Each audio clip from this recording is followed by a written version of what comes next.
নবী সাল্লাল্লাহু আলাইহি ওয়াসাল্লাম যখন মেরাজের রাতে গিয়েছেন আল্লাহ পাকের সাথে সাক্ষাৎ করতে, তখন তাকে অনেক আযাব দেখানো হয়েছে না? এই আযাবগুলোর মধ্যে একটা আযাব তিনি দেখেছেন, কিছু মানুষকে রক্তের নদীতে ফেলে মাথা ফাটিয়ে দেওয়া হচ্ছে। কিসের নদী? রক্তের নদী। মাথা ফাটিয়ে দেওয়া হচ্ছে। মাথা যখন বিক্ষিপ্ত হয়ে যায়, পাথর দূরে চলে যায়, আবার পাথর ফেরেশতা নিয়ে আসতে গিয়ে মাথা আবার জোড়া লেগে যায়। রক্তের নদীতে সাঁতার কাটছে। নবী জিজ্ঞাসা করলেন সাল্লাল্লাহু আলাইহি ওয়াসাল্লাম, এরা কারা? অপরাধ কি ছিল? জিবরাইল আলাইহিস সালাম বলছেন, এরা হচ্ছে আপনার উম্মতের ওইসব ব্যক্তি যারা সুদখোর ছিল। রক্তের নদী কেন? কারণ মানুষের রক্ত চুষে এটা বড়লোক হয়েছে। আসুন, তো আমি একটা পয়েন্ট থেকে কথা বলা শুরু করছি যে সত্য মিথ্যা ন্যায় অন্যায়ের চূড়ান্ত মানদণ্ড কি হবে? মানুষের জ্ঞান, সায়েন্স এবং যুক্তি, না আল্লাহর ওহী? কোনটা? যদি মানুষের জ্ঞান, বিজ্ঞান এবং যুক্তি আল্লাহর ওহীর অনুকূলে হয়, সেটা অবশ্যই গ্রহণযোগ্য, তাই নয় কি? অবশ্যই গ্রহণযোগ্য। আর যদি মানুষের জ্ঞান, বিজ্ঞান এবং যুক্তি দর্শনগুলো কোরআন সুন্নাহ বা আল্লাহর ওহীর বিপরীতে চলে যায়, তখন কি আপনি সেটা গ্রহণ করবেন? গ্রহণ করবেন? আচ্ছা, মেজরিটি কখন গ্রান্টেড হবে? যখন সেটা কোরআন সুন্নাহর অনুকূল হবে ইনশাআল্লাহ। প্রতিকূলে গেলে কি নিবেন? এই যে বেশিরভাগ মানুষ যদি বলে সুদ হালাল, নিবেন? মদ হালাল, জেনা হালাল, নিবেন? আচ্ছা, এই কনসেপ্টটাকে ক্লিয়ার করেন। এই সূরা সেই সূরা, এই সূরাটাই সেই সূরা, সূরা কাহফ, যে সূরাটা আপনাকে থেকে বাঁচাবে। কথা ঠিক আছে? এই সূরা সেই সূরা, যে সূরা আপনাকে ফিতনা থেকে বাঁচাবে। কারণ নবী সাল্লাল্লাহু আলাইহি ওয়াসাল্লাম বলেছেন, কিয়ামতের আগ পর্যন্ত, আদম আলাইহিস সালাম থেকে শুরু করে কিয়ামত পর্যন্ত ভয়ঙ্কর কোনো ফিতনা আসে নাই, আসবেও না। আর যে ব্যক্তি সূরা কাহফের 10 আয়াত মুখস্থ করবে, প্রথম 10 আয়াত বা শেষের 10 আয়াত, দুটাই আছে বর্ণনায়, আপনি 20টাই করেন, তার জীবদ্দশায় যদি প্রকাশ করে, আল্লাহ পাক তাকে ফিতনা থেকে বাঁচিয়ে রাখবেন ইনশাআল্লাহ। কোন সূরা আপনাকে বাঁচালো? সূরা কাহফ। এই সূরার মধ্যেই এই ঘটনা, যেখানে এই যে 3টা প্রশ্নের ঘটনা দেখলেন, মূসা এবং খিদর আলাইহিস সালামের জ্ঞানের এনকাউন্টার দেখলেন। এই 3টা ক্ষেত্রেই বাহ্যিক চোখে যা দেখা যাচ্ছে রিয়েলিটি, বাস্তবতা সেটা নয়। কথা ঠিক আছে? কথা কি বুঝতে পারছেন?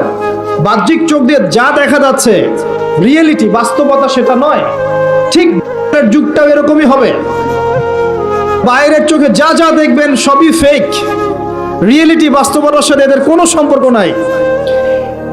যুগে আপনি দেখবেন ইকোনমিক প্রোগ্রেস প্রোগ্রেস প্রোগ্রেস, ভিতরে সুদ দিয়ে মানুষকে ধসিয়ে দেওয়া হবে, হচ্ছে না? এখন দেখবেন হাইলি কনস্ট্রাক্টেড বিল্ডিংস, উঁচু উঁচু বিল্ডিংস এর একদম প্রতিযোগিতা, কি প্রোগ্রেস।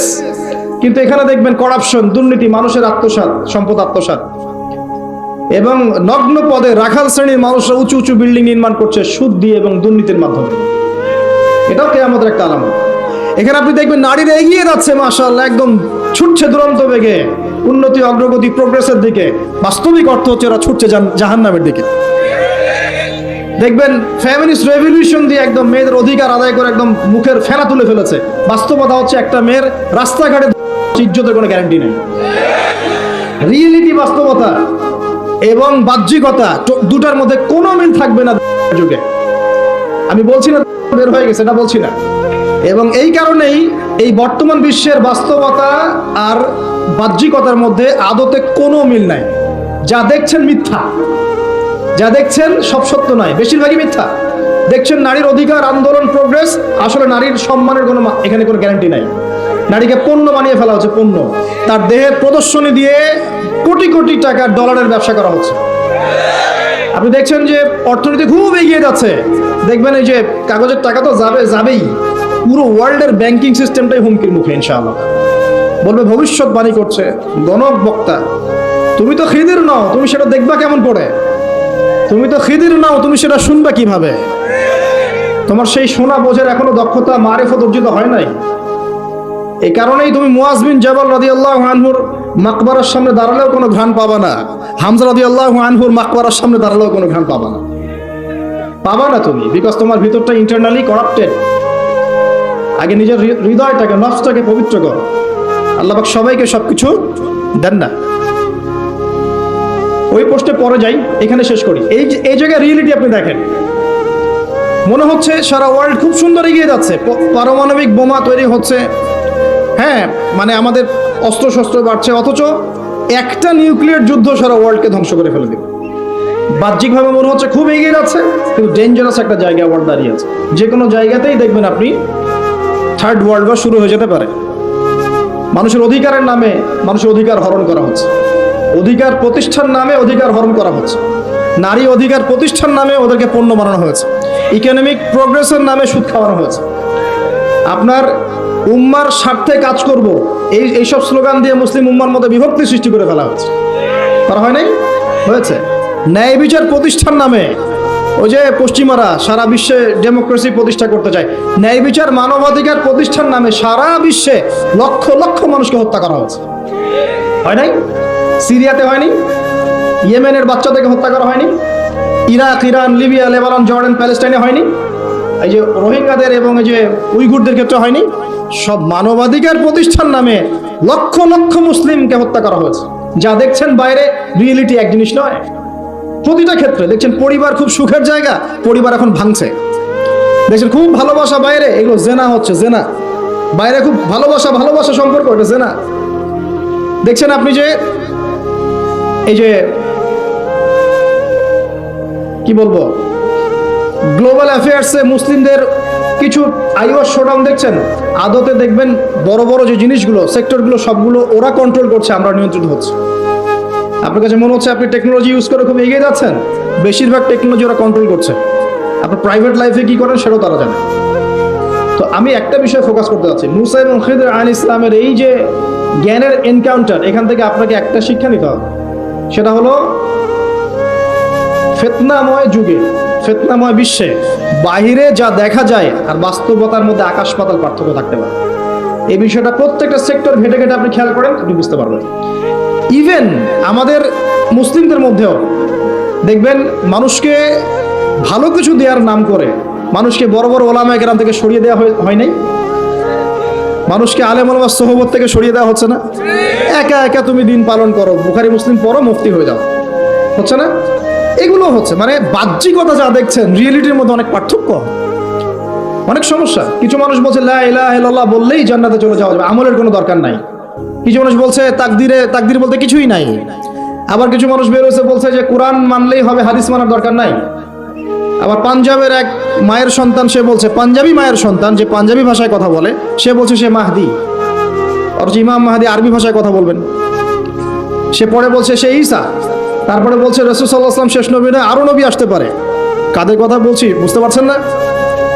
তো বাহ্যিকতা, ধর্মের মধ্যেও দেখবেন বাহ্যিকতা যা দেখছেন রিয়েলিটি এমন নয়। তো শেষ জামানার এই ফিতনাময় যুগটা এমন হবে যে বাহ্যিকতা আর বাস্তবতার মধ্যে আকাশ পাতাল পার্থক্য দেখতে পারবেন। এক হাতে জান্নাত নিয়ে ঘুরবে, এক হাতে জাহান্নাম। এটা রূপক অর্থে, বাস্তবিকভাবে এটা কেউ করতে পারে না। তাকে যারা মেনে নিবে সে ওদেরকে সেই জান্নাত দিবে, মানে প্রোগ্রেস। তাকে যারা অস্বীকার করবে সে ওদেরকে আযাব দিবে, নির্যাতন করবে। এখন এখানে দেখেন বাস্তবতা আর বাহ্যিকতা এক হলো। জান্নাতি জাহান্নাম, জাহান্নামি জান্নাত। অর্থাৎ বাস্তব যেটা সেটা ফলস, যেটা সত্যটাই মিথ্যা, যেটা মিথ্যাটাই সত্য। এটাই সেই যুগ যখন নবী সাল্লাল্লাহু আলাইহি ওয়াসাল্লাম বলছেন শেষ জামানায় সত্যবাদী মানুষদেরকে বলা হবে মিথ্যাবাদী, আর মিথ্যাবাদী সবগুলোকে বলা হবে সত্যবাদী। আমানতদার ব্যক্তি, পরম আমানতদার, তাকে বলা হবে খেয়ানতকারী। আর যে ব্যক্তি খেয়ানতকারী, রিনাউন্ড, তাকে বলা হবে আমানতদার। সবচেয়ে নিচু স্তরের মানুষকে সবচেয়ে উঁচু আসনে বসানো হবে, এমন আসছে। হাদিসগুলো খালি পড়েন, এবং এই যে একটা আপনাকে দর্শন দিয়ে গেলাম, খিদর আলাইহিস সালামের দৃষ্টিভঙ্গিটা অর্জন করেন, দেখবেন আপনি অনেক কিছুই বুঝতে পারছেন যেটা সবাই পারছে না। এটা বোঝার জন্য এখন কি লাগবে, এখান থেকে আমি একটু করণীয় বলে শেষ করে দিই, অনেক লম্বা হয়ে যাবে না হলে। দেখেন খিদর আলাইহিস সালাম কিন্তু একদিনে একা একা হয়নি। প্রথমত আল্লাহ পাক তার সম্পর্কে কি বলেছেন একটা কথা বলে দিই। খিদর আলাইহিস সালামকে আমি আমার পক্ষ থেকে রহমত দিয়েছিলাম। আল্লাহর পক্ষ থেকে কি দিয়েছেন আল্লাহ পাক? রহমত, দয়া। আপনি দয়ালু না হতে পারলে, আপনি যদি দয়ালু না হতে পারেন, তাহলে আল্লাহর সেই মারিফত, নূর আর জ্ঞান পাবেন না। তো আগে মানুষের প্রতি, উম্মার প্রতি, সবার প্রতি দয়ালু হতে হবে। তো হ্যাঁ, সবাই আমার ভাই, সবাই আমার উম্মার অংশ, আমি সবার কল্যাণ চাই, কেউ আমার শত্রু নয়। একটা দয়ালু মনোভাব তো লাগবে আগে। নিজে আগে মনে করেন আমি হকের ডিলার, জান্নাতের ডিলার, তোমাদের লিজ লাগলে আসো নিয়ে যাও, তাহলে তো সমস্যা। মনের মধ্যে যদি হিংসা আর বিদ্বেষ, পরশ্রীকাতরতার, অহংকারের এইসব বিষ বাষ্প পুষে রাখেন, তাহলে খিদির হবেন কিভাবে, নূর পাবেন কিভাবে, মারিফত অর্জন করবেন কিভাবে, আর হক বাতিল চিনবেনই বা কিভাবে? নিজে চিনবেন না, মানুষকে চেনাবেন কিভাবে? এই কারণে দেখবেন যে ওয়ার্ল্ড অ্যাফেয়ার্স নিয়ে কোনো কথা বললে বলে ভবিষ্যৎবাণী হচ্ছে, অথচ এটা বাস্তব বর্তমান, সেটা খেয়াল নাই। যেটা বাস্তব বর্তমান সেটাকে ভবিষ্যৎ মনে করছে। পুরো ওয়ার্ল্ডের ইকোনমিক সিস্টেম একটা ভয়ঙ্কর হুমকির মুখে আছে। বড় বড় যারা ইকোনমিক্সট এবং যারা মিলিটারি অ্যাফেয়ার্স নিয়ে পড়াশোনা করেন, তারা বলছেন যে এই বিষয়গুলো ওয়ার্ল্ডের সামনে দাঁড়িয়ে আছে। আর পড়াশোনা করে কোরআন সুন্নাহর জ্ঞানের সাথে এই যুগোপযোগী জ্ঞানগুলোকে একত্রিত করে যখন আমরা এগুলোর সলিউশন দেওয়ার চেষ্টা করছি, বলছে গণক, বলছে ভবিষ্যৎ বক্তা, বলছে অমুক তমুক। অথচ ইসলাম, আলেম ওলামা এবং যারা দিনের দায়ী, মোবাইল লেগ, তাদের কাছ থেকে জনগণ আসলে আশা করে কি? আপনারা কি আমাদের কাছে শুধু এটাই আশা করেন ওয়াজ মাহফিলের এখানে বসবো, সুবহানাল্লাহ বলা শেখাবো, আলহামদুলিল্লাহ পড়লে কত নাকি হয় এটাই শিখাবো, হ্যাঁ মাসলা মাসাইল গুলো শেখাবো, এতটুকুই যথেষ্ট? হাত বাঁধবেন কোথায়, রফুল ইয়াদাইন করবেন কি করবেন না, আমিন জোরে নাস্তা, এগুলো নিয়েই কথা বলবো খালি? আমরা কি খালি এই আধ্যাত্মিকত্বের বিষয়গুলোই, ইবাদত বন্দিকে জীবনের কথাগুলোই বলবো? ইসলামে কি ইকোনমিক কোনো সেকশন নাই? ইসলামে কি পলিটিক্স নাই? ইসলামে কি জিও পলিটিক্স নাই? ইসলামে কি অন্যান্য ফিলোসফিক্যাল থটসগুলো নাই? তাহলে যুগ এবং জিজ্ঞাসার সমাধান আপনারা আমাদের কাছে আশা করেন কি করেন না? যুগ এবং জিজ্ঞাসার যে সমাধান, এটা তো আপনার আলেম ওলামার কাছে আশা করবেন, তাই নয় কি? না কার কাছে আশা করবেন? কে দিবে আপনাকে সমাধান? এখন এই সমাধান দেওয়ার জন্য যোগ্যতা কি লাগবে? আপনাকে খিদির হতে হবে, খিদির আলাইহিস সালামের মতো দূরদর্শিতা সম্পন্ন হতে হবে। কিভাবে হবেন? ওই যে আল্লাহ পাক বলছেন, আমি তাকে রহমত বা দয়া দিয়েছি। আগে দয়ালু হতে শেখেন, আগে মনের হিংসা দূর করেন, মনটা পবিত্র করেন। আগে পবিত্র হচ্ছে না, টেনশনের কিছু নাই। আল্লাহওয়ালা কোনো মানুষের কাছে আসেন, এসে পড়ে থাকেন, পবিত্র হয়ে যাবেন ইনশাআল্লাহ। আল্লাহওয়ালা যে মানুষরা আছেন, আল্লাহর মারিফতওয়ালা মানুষরা, তাদের কাছে সোহবতে গিয়ে পড়ে থাকেন 5 দিন 7 দিন 1 মাস 40 দিন, ইনশাআল্লাহ দেখবেন আপনি অনেক কিছুই শিখবেন। সবকিছু বইপত্র পড়ে শেখা যায় না, সবকিছু বইপত্র পড়ে আর এই সার্টিফিকেটস অর্জন করে সব শেখা যায় না। কেন শেখা যায়? আল্লাহ পাক বলছেন, আতাইনাহু রাহমাতাম মিন ইনদিনা ওয়া আল্লামনাহু মিন লাদুন্না ইলমা। এই হচ্ছে পয়েন্ট। আল্লাহ বলছেন, আমি খিদিরকে আমার পক্ষ থেকে জ্ঞান শিখিয়েছি। কার পক্ষ থেকে? আমি আবার বলছি, ওয়া আল্লামনাহু মিন লাদুন্না ইলমা। আমি খিদির আলাইহিস সালামকে আমার পক্ষ থেকে জ্ঞান শিখিয়েছি। আল্লাহর পক্ষ থেকে তার কাছে জ্ঞান ছিল। খিদির আলাইহিস সালাম কয়টা ডিগ্রি অর্জন করেছেন? কয়টা সার্টিফিকেট? কোন কোন স্কুল কলেজ ইউনিভার্সিটি? তিনি কি হার্ভার্ডে পড়েছিলেন? তিনি কি কেমব্রিজে পড়েছেন? আমাদের প্রাচ্য অক্সফোর্ডে পড়েছেন? তো এখানে পড়েও খিদির হতে পারছি না কেন? তাহলে সমস্যা কোথায়? তার মানে জ্ঞান শুধুমাত্র প্রোটেস্ট্যান্ট ভার্সনে সার্টিফিকেটস অর্জন করা নয়, আর বইপত্রের খালি লেটার্সগুলোকে মুখস্থ করাই নয়, এগুলোই জ্ঞান নয়। যতক্ষণ পর্যন্ত এগুলোর আমল না আসবে এবং আল্লাহওয়ালা মানুষের সোহবতে না থাকবে, আত্মশুদ্ধি অর্জন না হবে, কলব পরিষ্কার না হবে, ততক্ষণ পর্যন্ত আল্লাহর মারিফত পাবেন। আমি কি কথা বোঝাতে পারছি? একটু উঁচু স্তরে কথা বলছে হয়তো আপনাদের সামনে, কিন্তু কথাগুলো খুব ইম্পর্টেন্ট। আপনারা পরে বুঝবেন, রেকর্ডিং হচ্ছে, পরে বারবার শুনেন। শুধুমাত্র প্রোটেস্ট্যান্ট ভার্সনে এগুলো মুখস্থ করার মধ্যে জ্ঞান সীমাবদ্ধ নয়। এটা আপনি পড়লেন, বই সার্টিফিকেটস অর্জন করলেন। আপনি ডক্টর হতে চান, আমার পাশে একজন ডক্টর বসে আছেন। এখন যদি আমি বলি যে আপনি ডক্টর হতে চান, অর্থোপেডিক্সের বইগুলো আপনাকে দিয়ে দিলাম, বাসায় গিয়ে পড়েন, ডক্টর হয়ে যান, হবে? পারবে কি কে পড়তে? তাকে মেডিকেল কলেজে ভর্তি হতে হবে, ক্লাস করতে হবে, তার চেয়ে বড় বড় ডক্টরদের সোহবতে থেকে জ্ঞান শিখতে হবে, প্র্যাকটিক্যাল করতে হবে, কত কাজ। এই কাজগুলো আমরা দিনের ক্ষেত্রে করতে চাই না। আমি একটা বিষয়ের দিকে ফোকাস করছি, খিদির না হতে পারলে শেষ জামানায় টেকা যাবে না। কারণ এই জামানা রিয়েলিটি আর বাস্তবতার মধ্যে কোনো মিল নাই। দূরদর্শিতা লাগবে, চিন্তা হবে, চিন্তা হলে নূর লাগবে। ওই যে বললাম, নূর আপনাকে অন্ধকার জাহিলিয়াতে আলোর পথ দেখাবে, অন্ধকার থেকে আলোর পথ দেখাবে ইনশাআল্লাহ। তো প্রথমে লাগবে জ্ঞান, দয়া, একটা কলবুন সালিম, প্রশান্ত হৃদয়, আল্লাহ পাকের মারিফত এবং আল্লাহর নূর। অর্জন হবে কিভাবে?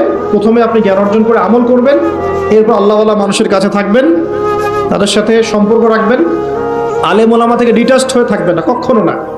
তাদের সোহবতে গিয়ে গিয়ে পড়ে থাকবেন। সপ্তাহে 5 দিন কাজ করছেন, 2 দিন তো ফ্রি আছেন, 2 দিনের মধ্যে 1 দিন সময় দিবেন। পারা যাবে না? বহু ওলামায়ে কেরাম বাংলার আনাচে কানাচে কাজ করছেন, অফলাইনেই, অনলাইনে তাদেরকে পাবেন না আপনি। এমনও আল্লাহওয়ালা মারিফতওয়ালা মানুষ আছে বাংলাদেশের মাটিতে যাদেরকে আপনি অনলাইনে একটা ছবিও খুঁজে পাবেন না, আছে। আমরা বাধ্য হয়ে প্রকাশ হয়ে গেছি, এখন তো ছবি মূর্তি এটা আমরা তো অ্যাভয়েড করতে পারছি না। আর আমি বারবার নিষেধ করার পরেও এই কাজগুলো আপনারা করছেন, এটাকে আমি আসলে খুব একটা সাপোর্ট করি না, কিন্তু বাধ্য হয়ে যাচ্ছে অনেক সময়। আল্লাহ পাক মাফ করে দেখ, দোয়া করে চেষ্টা করছি যেগুলো থেকে বের হওয়ার কিভাবে বের হওয়া যায়। তো শুধুমাত্র নিজে নিজে জ্ঞান অর্জন নয়, আমল দরকার, সোহবত দরকার। আর কি দরকার বললাম? কলবুন সেলিম, প্রশান্ত একটা হৃদয় দরকার, আল্লাহ নূর দরকার, মারিফত। এরপরে দেখবেন আপনি এমন কিছু দেখছেন, শুনছেন, বুঝতে পারছেন যেটা সবাই পারবে না। এখানে দেখেন তিনটা ক্ষেত্রেই খিদর আলাইহিস সালাম কি সঠিক না ভুল? সঠিক না ভুল? আচ্ছা, এখন তার কাজগুলোকে মূসা আলাইহিস সালামের কাছে কি মনে হচ্ছিল? সঠিক না ভুল? ভুল। এই জামানাটা সেই জামানা যে জামানায় আপনি দেখবেন সত্য মিথ্যার মানদণ্ড উল্টে গেছে। আমানতদারকে খেয়ানতকারী বলা হচ্ছে, খেয়ানতকারীকে আমানতদার বলা হচ্ছে। প্রচন্ড রকম উগ্র একজন মানুষকে আপনি বলছেন ভালো মানুষ, কিন্তু একজন ভালো মানুষকে আপনি বলছেন উগ্র। প্রচন্ড রকম জালেম একটা সভ্যতাকে আপনি বলছেন একদম বিশ্বের সবচেয়ে উন্নত সভ্যতা, কিন্তু আদতে তারা বিশ্বের সবচেয়ে নিকৃষ্ট সভ্যতা। বাহ্যিকভাবে আপনি দেখছেন ইকোনমিক প্রোগ্রেস, আসলে দেখছেন ধসে যাচ্ছে। বাস্তবতা হচ্ছে এটা ধসে যাচ্ছে। আপনি দেখছেন নারীর অধিকার একদম, আদতে নারীরা জাহান্নামী হচ্ছে বেশি বেশি। বাহ্যিকভাবে দেখছেন যে পোশাক চেঞ্জ হয়ে যাচ্ছে, ছেলের পোশাক মেয়ে, মেয়ের পোশাক ছেলে, তাই না? এটা শুধু বাহ্যিক পোশাকেই হচ্ছে না, এটা আপনার সমাজের ফাংশনাল রোলটাও চেঞ্জ হচ্ছে। সমাজের ফাংশনাল রোলের মধ্যে মেয়ে ছেলের জায়গায় আসছে, ছেলে মেয়ের জায়গায় আছে। ভিতর থেকে দেখা শেখেন, আপনি ভিতর থেকে দেখা শেখেন।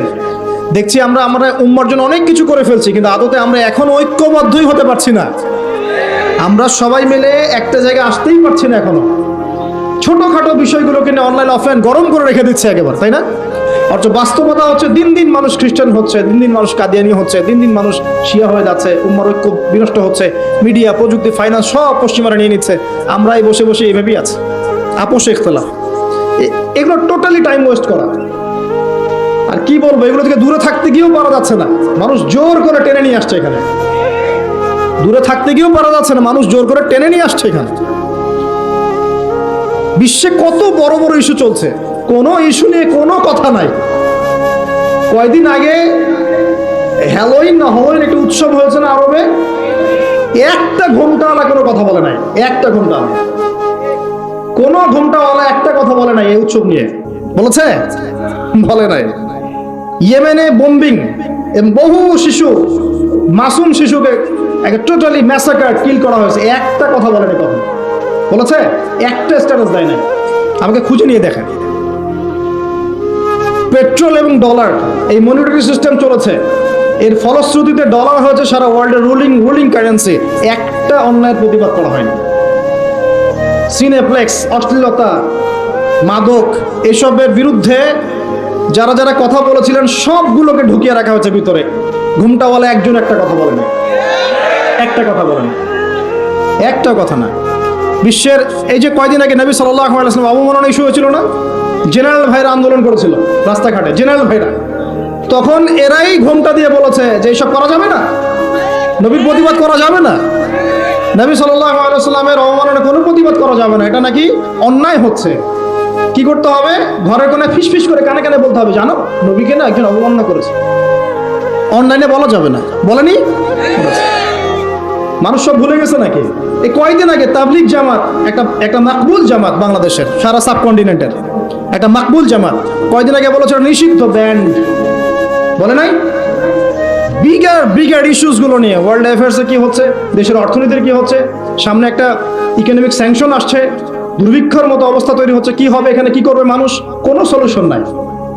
উম্মার বিভক্তি কিভাবে ঐক্যবদ্ধ হবে, কোনো প্রচেষ্টা নাই। কিভাবে ইকোনমিক্যালি আমরা শক্ত হব, সামাজিকভাবে ইসলাম কায়েম হবে, ইসলামের বিধানগুলো বাস্তবায়িত হবে, কোনো চেষ্টা নাই। কথা কি নিয়ে জানেন? ঘ্রাণ কেন পেল বেটা, আমি পেলাম না, সে কেন পাইল? আশ্চর্য একটা কথা, অদ্ভুত। মানে কত নিচু মানসিকতার মানুষ হলে এই ছোট ছোট বিষয়গুলোকে নিয়ে মানুষকে ব্যস্ত রাখতে পারে, আল্লাহর কসম আমি জীবনে দেখি নাই, কসম আল্লাহ। কত নিচু মানসিকতার মানুষ হলে এ ধরনের ইস্যুসগুলোকে নিয়ে উম্মাকে ব্যস্ত রাখতে পারে, আল্লাহর কসম এরকম মিন মাইন্ডেড মানুষ আমি জীবনে দেখিনি। এগুলো তো দলিল দিতে পারবেন না। আপনি কি দলিল দিতে পারবেন? কেমন ছিল, কি ছিল, কোথায় লেখা আছে? পারবেন না। কিন্তু কিছু বিষয় তো আপনি দলিল দিতে পারবেন। এক, কিরকম? নবী সাল্লাল্লাহু আলাইহি ওয়াসাল্লাম মেরাজের রাতে ঘ্রাণ শুনেছেন। জিজ্ঞাসা করছেন, ইয়া জিবরাইল আলাইহিস সালাম, এটা কোত্থেকে আসছে? তিনি বলছেন, এটা ফেরাউনের মেয়ের যে চুল আশ্রয় দিত বাদী দাসী, তার নাম হয়তো অনেকে আসিয়া বলেন, আল্লাহু আলাম, আল্লাহ ভালো জানেন, হাত থেকে চিরুনি পড়ে গেছে, তিনি বলেছেন বিসমিল্লাহ। এটা শুনে ফেলেছে এই ফেরাউনের মেয়ে। শুনে ফেরাউনকে বলেছে যে এই তো আল্লাহ ছাড়া আপনাকে ইলাহ মানে না, আল্লাহর নামে সে চিরুনি উঠিয়েছে। এখন এই অপরাধে ফেরাউন তাকে বলছে ফিরে আসতে হবে, না হলে হত্যা করব। সেই দাসী বা বাদী বলছে না, ফিরে আসবো না, কারণ আল্লাহ হচ্ছেন আপনার রব, আমার রব, সবার রব। কে বলছে এটা? ফেরাউনের দাসী। ফেরাউন তার সন্তানদেরকে একত্রিত করে বলল, আগুন জ্বালাও। আগুন জ্বালানো হলো। আগুন জ্বালানোর পর বলছে এখনো ফিরে আসো, না হলে তোমার সন্তানদেরকে আগুনে ফেলে দিব। কিসে ফেলে দিব? আগুনে। দাসী বলছে আমার সন্তান দুটো, যদি 5টা 10টাও সন্তান হতো তাও আমি পিছু পা হতাম না। একটা একটা করে সন্তানকে ফেলে দেওয়া হলো। জ্বলন্ত আগুনের সন্তান ভস্মীভূত হয়ে গেল। সর্বশেষ সেই দাসীকেও ফেলে দেওয়া হলো।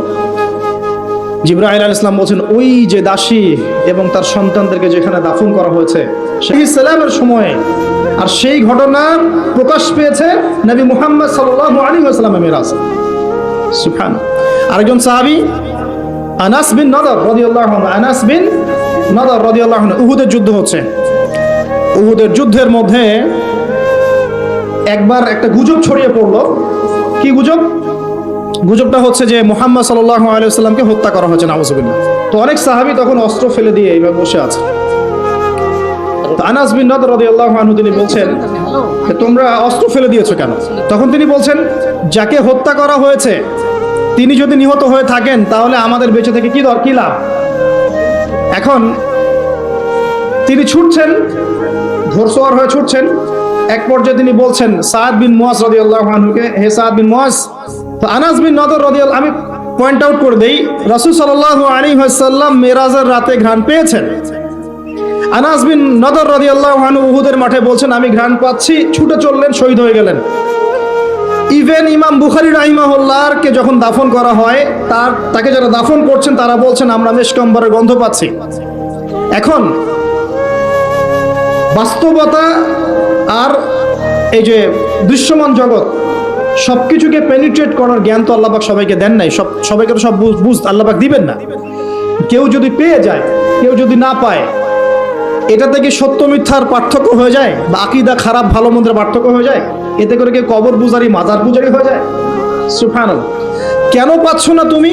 তোমার ব্যাপারে আমি একটা স্টেটমেন্ট দিব, খালি একটা স্টেটমেন্ট, যে হামজা রাদিয়াল্লাহু আনহু যে আদর্শের জন্য জীবন দিয়েছেন, হামজা রাদিয়াল্লাহু আনহু যে আদর্শের জন্য জীবন দিয়েছেন, সে আদর্শের শব্দটা যে উচ্চারণ করে তুমি তাকে খারাজি ফতোয়া দিয়ে দাও, এই কারণেই পাওনি তুমি। কথা কি বুঝতে পেরেছেন? হামজা রাদিয়াল্লাহু আনহু যে আদর্শের জন্য জীবন দিয়েছেন, ওই আদর্শের শব্দটাও কেউ যদি মুখে উচ্চারণ করে, সে এই যে গর্তের মধ্যে থাকবে, মাথা উঁচু করে বলে দিবে অমুক খারাজি আর তমুক খারাজি, শেষ। এই কারণে আল্লাহ পাক তোমাকে এই তৌফিক হয়তো এখনো দেন নাই। আল্লাহ পাক আমাদের সবাইকে বোঝার তৌফিক দান করুন।